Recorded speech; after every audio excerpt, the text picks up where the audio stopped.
Hello everyone, welcome back to my channel. आज की class में हम करेंगे क्लास 10th इंग्लिश ग्रामर का एक बहुत ही important topic, that is determiners. तो चलिए स्टार्ट करते हैं। देखिए डिटर्मिनर्स होते क्या हैं। तो यहाँ डेफिनेशन लिखी है, a determiner is a word that comes before a noun to show how that noun is used. They are also called fixing words. तो सबसे पहले आपने ये चीज ध्यान रखनी है कि डिटर्मिनर हमेशा एक नाउन को क्वालिफाई करेगा, एक नाउन से पहले आएगा। ओके, ये आपको ध्यान रखना है। ओके, एंड इनको हम फिक्सिंग वर्ड्स भी कहते हैं। क्यों? क्योंकि ये नाउन किस सेंस में यूज हो रही है उसके मीनिंग को फिक्स कर देते हैं। जैसे यहाँ लिखा है the boy is naughty. Okay, आपको पता है द क्या है, एक डेफिनेट आर्टिकल है। यहाँ पर किसी एक पर्टिकुलर बॉय की बात हो रही है जो क्या है, नॉटी है। Okay, this book is interesting.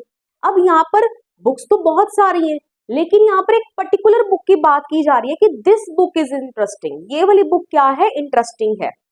My uncle is quite old. मेरे अंकल जो है वो बूढ़े हो चुके हैं ना। तो अंकल की बात हो रही है, लेकिन कौन से अंकल की बात हो रही है? अंकल तो बहुत सारे हैं, नाउन है अंकल, लेकिन किस अंकल की बात हो रही है? मेरे अंकल। यहाँ पर योर अंकल भी आ सकता था, हिज अंकल भी आ सकता था। ओके, जैसे जैसे मैं डिटर्मिनर को चेंज करती रहूंगी उसका मीनिंग चेंज होता रहेगा। ओके, तो इसका मतलब डिटर्मिनर नाउन से पहले इस्तेमाल होंगे एंड वो नाउन के मीनिंग को हमें क्लियर करेंगे। ओके, इसीलिए उनको फिक्सिंग वर्ड्स भी कहा जाता है। अब डिटर्मिनर्स के बहुत सारे काइंड्स हैं। इस वीडियो में मैं सभी काइंड्स आपको बता दूंगी, जो मेरे छूट जाएंगे एक्सप्लेन करने वो हम आगे की वीडियो में एक्सप्लेन कर लेंगे। First is articles. आर्टिकल्स आप बचपन से ही पढ़ते आ रहे हैं। ए एन दा के बारे में तो आपने सुना ही होगा। ए और एन जो होते हैं वो आपके इनडेफिनेट आर्टिकल्स होते हैं, वेयर एज दा जो आपका होता है वो डेफिनेट आर्टिकल्स होता है। इसके यूजेस को हम डिटेल में समझेंगे नेक्स्ट वीडियो में। ओके, देन आपका नेक्स्ट डेमोन्स्ट्रेटिव्स। देखिए डेमोन्स्ट्रेटिव्स में आपके पास दिस दैट दीज दोज आ जाते हैं। ओके, अब डेमोन्स्ट्रेटिव का क्या काम है, मैंने यहाँ टेबल बनाया हुआ है। जैसे दिस और दैट दोनों सिंगुलर हैं। ओके, दिस का plural is these and that का प्लूरल इज दोस। लेकिन डिफरेंस ये है कि दिस जो है और दीज जो है ये पास वाली चीजों के लिए इस्तेमाल होता है। जैसे मैं आपको एग्जांपल दूं सिंगुलर चीज के लिए, जैसे मेरे पास कोई चीज है, अभी ये मेरे हाथ में पेन है, मार्कर है, तो मैं कह सकती हूँ this is a marker. Okay, अब लेट सपोज मैं इनको एक की जगह में अपने हाथ में बहुत सारे मार्कर्स ले लेती हूँ, तो अब मैं क्या बोलूंगी, दीज आर मार्कर्स। ठीक है तो मेरे पास ही, नियर ही है, लेकिन हो क्या गया, पहले ये सिंगुलर था लेकिन अब ये प्लूरल हो गए। ओके, अब इसी सेम मैनर में दैट और दोस का इस्तेमाल किया जाएगा, लेकिन दूर वाली वस्तुओं के लिए। मान लीजिए ये मार्कर मेरे हाथ में ना होके यहाँ कोई दूसरा स्टूडेंट है उसके हाथ में है, तो मैंने यहाँ इशारा किया कि that is a marker. Okay, and अब यहाँ एक मार्कर ना होके मेरे को बहुत सारे मार्कर्स नजर आ रहे हैं दूर, तो मैं बोलूंगी दोज आर मार्कर्स। ये मार्कर्स हैं। Okay, clear? Those markers are mine. ठीक है, वो मार्कर्स मेरे हैं। ओके, तो इस तरीके से हम दिस दैट दीज दोज का इस्तेमाल करते हैं। ओके, नेक्स्ट आ जाता है हमारा पोजेसिव डिटर्मिनर। पोजेसिव डिटर्मिनर वो डिटर्मिनर्स होते हैं जो आपको पोजेशन शो करें। पोजेशन मतलब कि ये चीज किसकी है। ठीक है, जैसे अब यहाँ मैंने कुछ सेंटेंसेस लिखे हैं, दिस इज माई बुक। ठीक है, ये बुक किसकी है, मेरी है, my book. This is your pen, किसका पेन है, तुम्हारा पेन है। एंड देख लीजिए आप एक नाउन को क्वालिफाई कर रहे हैं, इसके बाद नाउन आ रही है, book, pen. Okay, he lent me his bike, उसने मुझे किसकी बाइक दी, अपनी बाइक दी। आई बोरोड हर ड्रेस, मैंने उसकी ड्रेस क्या करी, बोरो करी। Their bungalow is lovely. ठीक है, किसका बंगलो लवली है, देयर बंगलो। ओके, उनका बंगलो जो है वो क्या है, लवली है। ठीक है, तो आप इन सभी में देख लीजिए इनके पीछे एक नाउन आ रही है। ओके, अब मैं इनको इस तरीके से भी मोल्ड करके लिख सकती हूँ, क्योंकि बच्चे इसमें कंफ्यूज हो जाते हैं। जैसे मैंने इसी सेंटेंस को मोल्ड करके लिख दिया, दिस बुक इज माइन, ये भी वही बता रहा है कि ये मेरी बुक है। लिखने का तरीका थोड़ा सा अलग हो गया, यहाँ लिखा था दिस इज माई बुक और यहाँ लिखा है कि this book is mine. Okay, मतलब वही है, लेकिन ये आपका पोजेसिव डिटर्मिनर नहीं है। Okay, is this pen your, क्या ये पेन तुम्हारा है। Okay, this is your pen. Okay, तो यहां पर भी मतलब तो वही हो गया, लेकिन यहाँ पर क्या है कि ये आप देखेंगे इनके पीछे कोई भी नाउन को क्वालिफाई नहीं कर रहे, इनके पीछे नाउन नहीं आ रही, तो ये आपके हो जाते हैं, ये भी पोजेशन शो कर रहे हैं, तो ये आपके हो जाते हैं पोजेसिव प्रोनाउंस। जबकि वो क्या है आपके पोजेसिव डिटर्मिनर्स मतलब एडजेक्टिव्स। ओके, वो नाउन से पहले लगेंगे। अब ऐसे फटाफट से देख लेते हैं, this bike is his, okay, this dress is hers, okay, that bungalow is theirs, okay, इनमें भी पोजेशन पता चल रहा है, लेकिन हिज, हर्स, देयर्स, इनके बाद कोई आपको नाउन देखने को नहीं मिल रहा, वेयर एज इनको इस तरीके से यूज करें तो इनके बाद आपको नाउन देखने को मिल रही है, तो ये सारे आपके पोजेसिव डिटर्मिनर्स हो जाएंगे, एंड ये आपके पोजेसिव डिटर्मिनर्स नहीं है, ये पोजेसिव प्रोनाउंस है। आई होप सो आपको क्लियर हो गया है। चलो आगे बढ़ते हैं।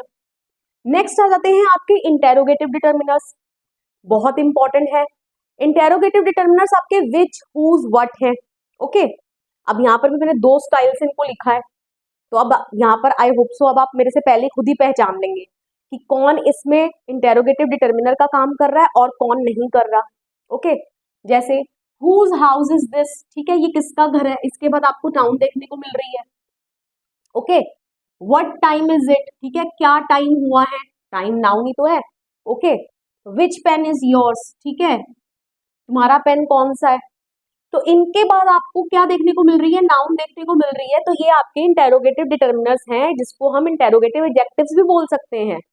वेयर एज अगर आप मैं इनको थोड़ा सा मॉडिफाई करके लिख दूं, whose is this house, what is the time, which is your pen, अब आपको इनके बाद कोई नाउन देखने को नहीं मिल रही है, आपको यहाँ हेल्पिंग वर्ब देखने को मिल रही है।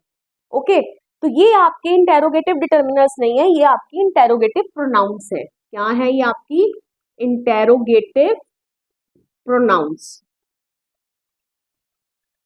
आई hope so I made myself very very clear to you. अब आपको क्लियर हो गया है कि कौन सा आपके डिटर्मिनर्स में आएंगे एंड कौन से आपके प्रोनाउंस में आएंगे। ओके, डिटर्मिनर्स में उसको नाउन को क्वालिफाई करना जरूरी है, इंटेरोगेटिव डिटर्मिनर्स को इंटेरोगेटिव एडजेक्टिव्स भी कहा जा सकता है। ओके, नेक्स्ट अब हम आ जाते हैं डिस्ट्रीब्यूटिव डिटर्मिनर्स में। डिस्ट्रीब्यूटिव डिटर्मिनर्स में आपके ईच, एवरी, ईदर, नीदर आ जाते हैं। ओके, अब हम डिस्कस करते हैं ईदर कहाँ यूज होगा और नीदर कहाँ यूज होगा। Either is use to indicate any one of the two persons और थिंग्स, मतलब कि दोनों में से कोई एक चीज की बात की जा रही है तो हम ईदर का इस्तेमाल कर सकते हैं। जैसे you can use either pencil, ठीक है, इसका मतलब you can use either marker. Let suppose मेरे हाथ में दो मार्कर्स हैं, ठीक है, मैंने बोला दोनों में से कोई भी इस्तेमाल कर लो, तो मैं बोलूंगी you can use either marker, ठीक है, कोई फर्क नहीं पड़ रहा, ये वाला करो चाहे ये वाला करो। ओके, दोनों में से कोई भी। उसके बाद ईदर का इस्तेमाल होता है also use to refer both the things और पर्सन, दोनों ही चीजों को इस्तेमाल करना है, ठीक है, या दोनों ही पर्सन की बात की जा रही है, दोनों को इंक्लूड किया जा रहा है उसी सेंटेंस में, ठीक है। जैसे एग्जाम्पल देख लेते हैं, there are tall trees on either side of the road. Okay, अब ये either side of the road मतलब रोड के दोनों साइड, ये आपकी रोड है, ठीक है, यहाँ पर भी टॉल ट्रीज हैं एंड इस तरफ को भी क्या है, टॉल ट्रीज हैं। अब यहाँ पर किसी एक की बात नहीं हो रही है कि एक ही तरफ है, किसी एक तरफ है, अब दोनों तरफ है, ठीक है, on either side of the road. Okay, I hope so this is clear. Next neither पे चलते हैं। Neither means not one not the other, ठीक है, ना ये वाला ना ये वाला, ठीक है, दोनों में से कोई भी नहीं। जैसे neither team was well prepared for the match, ठीक है, ऑब्वियसली दो टीम्स होंगी, ना ये टीम प्रिपेयर्ड है ना ये टीम प्रिपेयर्ड है, नीदर टीम, ठीक है, कोई भी प्रिपेयर्ड नहीं है, तो हम उस केस में नीदर का इस्तेमाल करते हैं। ओके, अब रह जाता है आपका ईच एंड एवरी, इसका डिटेल्ड एक्सप्लेनेशन मैं आपको आगे दूंगी क्योंकि इसको बहुत ढंग से हम समझेंगे। नेक्स्ट आ जाते हैं आपके quantifiers. Quantifiers are determiners that tells us something about number और क्वांटिटी। ऑब्वियसली आप नाम से पहचान गए होंगे, जो क्वांटिटी के बारे में आपको बताते हैं, ओके, या नंबर के बारे में बताते हैं। अब क्वांटिटी नंबर्स में भी तो हो सकती है ना, जैसे 5 बुक्स, कितनी बुक्स है, 5 बुक्स है, तो ये भी तो क्वांटिटी पता चल रही है। ओके, अब words such as much, many, a few, little, some, any, lots of, etcetera, बहुत सारे वर्ड्स इसकी कैटेगरी में आ जाते हैं। ओके, तो अभी हम डिफरेंस समझेंगे टू मोस्ट इंपॉर्टेंट वर्ड्स में, that is much and many. बाकी मैं आपको कवर कराऊंगी आगे की वीडियो में। मच आपका यूज होता है अनकाउंटेबल नाउन के लिए, वेयर एज मेनी आपका यूज होता है काउंटेबल नाउन्स के साथ। ठीक है, काउंटेबल समझते हैं ना, जिसको हम काउंट कर सकते हैं, वेयर एज अनकाउंटेबल इसे हम काउंट नहीं कर सकते। तो पहले मैनी को देख लेते हैं। Many students are present today, बहुत सारे स्टूडेंट्स क्या हैं आज प्रेजेंट है। और कोई मुझे बोल दे हाउ मैनी, कितने, तो मैं फटाफट से काउंट करके बता दूंगी कि कितने स्टूडेंट प्रेजेंट हैं। ओके, तो मैं काउंट करके इसका नंबर में आंसर भी दे सकती हूँ। Okay, next, I have many coins at home, मेरे पास घर पे बहुत सारे कॉइन्स रखे हैं। ठीक है, अगर कोई मुझसे पूछ ले how many coins do you have, तो मैं काउंट करके बोल सकती हूँ, मैं बता सकती हूँ कि मेरे पास कितने कॉइन्स हैं। ओके, तो आप इनको काउंट करके बता पाओगे क्योंकि ये काउंटेबल नाउन के साथ इस्तेमाल हो रहे हैं। वेयर एज मच आपका यूज होता है अनकाउंटेबल नाउन्स के साथ। अनकाउंटेबल जिसको आप काउंट नहीं कर सकते। ठीक है, very easy. How much sugar do you need, आपको कितनी शुगर चाहिए। अब मैं हाउ मैनी शुगर्स नहीं कह सकती, अगर मैं शुगर के पैकेट्स की बात कर रही हूँ तब तो मैं how many packets of sugars कह सकती हूँ, क्योंकि मैं शुगर्स के पैकेट्स को काउंट कर लूंगी कि कितने पैकेट्स शुगर मैंने खरीदे। ओके, 5 खरीदे, 10 खरीदे। लेकिन अगर मैं शुगर की बात कर रही हूँ तो शुगर आपको पता है उसमें कितने सारे छोटे छोटे क्रिस्टल्स होते हैं, हम उन क्रिस्टल्स को काउंट नहीं कर सकते, तो वो अनकाउंटेबल में आ जाती है। ओके, तो how much sugar do you need, आपको कितनी शुगर चाहिए। Okay, he did not have much food, उसके पास मच मतलब ज्यादा खाना नहीं है। अब फूड को मैं काउंट नहीं कर सकती। ठीक है, तो मैं मच का इस्तेमाल करूंगी, मैं मैनी फूड नहीं बोल सकती। He didn't have many food. Okay, he didn't have much food, ठीक है, उसके पास ज्यादा खाना नहीं है। ओके, एंड बाकी की जो हमारे वर्ड्स रह गए, क्वांटिफायर्स रह गए हैं, वो मैं आपको कवर कराऊंगी आगे की वीडियो में। आई होप सो मैंने आपको एक शॉर्ट जिस्ट जो है दे दी है कि आपको क्लियर हो जाएगा कि डिटर्मिनर्स एक्चुअली में होते क्या हैं। ओके, वीडियो पसंद आया हो वीडियो को लाइक करिए, शेयर करिए, कमेंट करके बताइए वीडियो आपको कैसा लगा, and please don't forget to subscribe my channel. मिलेंगे नेक्स्ट वीडियो में, टिल देन बाय बाय।